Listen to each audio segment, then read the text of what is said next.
प्रिय श्रद्धालु, जय श्री कृष्ण, जय श्री राम, जय श्री राधे राधे, जय श्री महाकाल।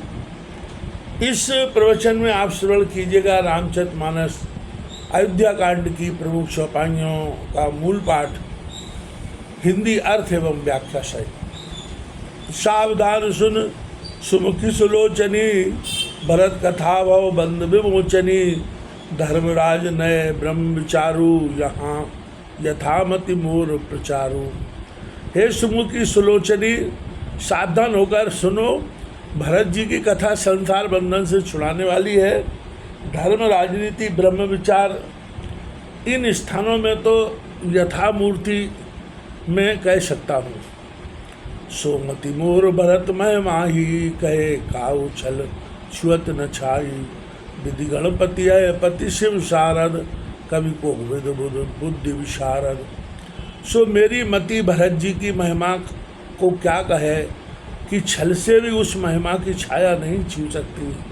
ब्रह्मा, गणेश, शेष, शिव, सरस्वती, कवि, पंडित, बुद्धिमान तथा चतुर समझने वाला भरत चरित की रत कर तूती, धर्मशील गुण विमल विभूति, समझत सुनत सुखद सब काऊ, शुचि सुर शरीर रुचि निदर सुधाऊ।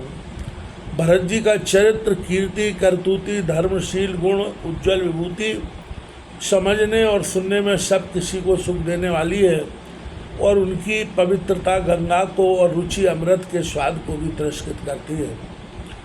निर्वधि गुण निरुपम पुरुष, भरत भरत समझान, कहिए सुमेर की शेर सम, कवि कुलमति सकुचान। ये देवी, तुम भरत को भरत के ही समान जानो, जिनका गुण अवधि रहित है और वे आप उपमा रहित पुरुष हैं। जैसे कवि की मति सुमेर को तौल्य के शेर के समान कहते सक्षय, वैसे ही अन्य पुरुषों को शेर और भरत को सुमेर सम जान मेरी मति सब चाहती है।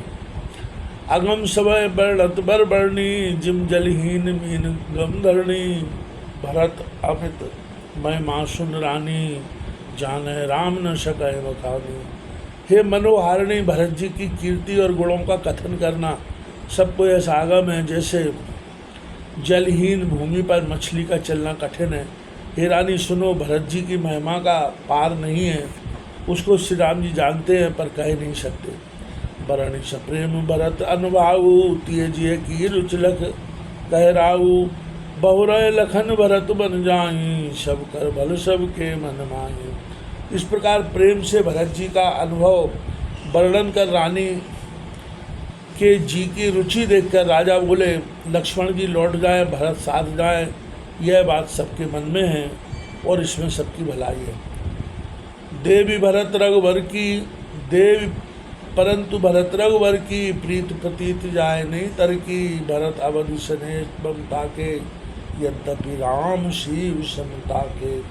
इसी बात को आगे बढ़ाते हुए गोस्वामी तुलसीदास जी महाराज अयोध्या कांड में कह रहे हैं, परंतु हे देवी, श्री रामचंद्र जी और भरत जी की प्रीति और प्रतीति में तर्कना नहीं हो सकती। प्रीति श्री राम जी की और प्रतीति भरत जी की है। भरत जी तो स्नेह और ममता की सीमा है, यद्यपि रामचंद्र जी समता की मर्यादा है। परमारथ स्वारथ सुख सारे, भरत न सपने मनय निहारे, साधन सिद्ध पर राम पद नेऊ, मोह लख भरत परत भरत मत एहू। परमार्थ और स्वाद के सुख जो सार रूप है, उन्हें भरत जी ने स्वप्न में भी मन में नहीं देखा, केवल श्री रामचंद्र जी की आज्ञा के अनुकूल रहे हैं। सब साधनों की सिद्धि रामचंद्र जी के चरणों में प्रीति का होना है। मुझे भरत जी का यही मत विदित होता है। भोरे भरत न पेल है, मन सौ राम रजाए, करिए न सोच सने बस कहो भूप बिल खाए। भरत जी भूलकर भी मन से श्री रामचंद्र जी की आज्ञा नहीं टालेंगे। तुम स्नेह बस होकर सोच मत करो। वार्ता राजा ने प्रीति से व्याकुल हो कही, राम भरत गुण गणत सप्रीति, निष्दम पतय पलक संबीति, राज समाज प्रात जुग जागे, नाय नाय सुर पूजन लागे। रघुनाथ जी और भरत जी के प्रेम पूर्वक गुण कहते सुनते रात्रि दोनों स्त्री पुरुषों को पहले के समान बीती। दोनों राज समाज प्रातःकाल जागे तो स्नान कर देवताओं का पूजन करने लगे। गए न्याय गुरु पै रघुराई, बिंद चरण बोले रुख पाई। नाथ भरतपुर जन्म हितारी, सोच विकल वनवास दुखारी। स्नान करके रघुनाथ जी गुरु के पास गए और चरणों को प्रणाम कर रुख पाकर बोले, स्वामी भरतपुरवासी सब माताएं मेरे सोच में व्याकुल और वनवास से दुखी है। सहित समाज राव मिथिलेशु, बहुत दिवस भय सहित कलेशु। उचित हुए तस कीजिए नाथा, हित सभी कर रो रे आता। समाज सहित अब महाराज मिथिलेश को भी कष्ट सहते बहुत दिन हो गए। जो उचित हो सो हे नाथ करिए, क्योंकि सबका हित आपके ही हाथ में है। अस्कयति सक्ष रघुराऊ, पुण्य मुनि पुल के लख शील सुहाऊ।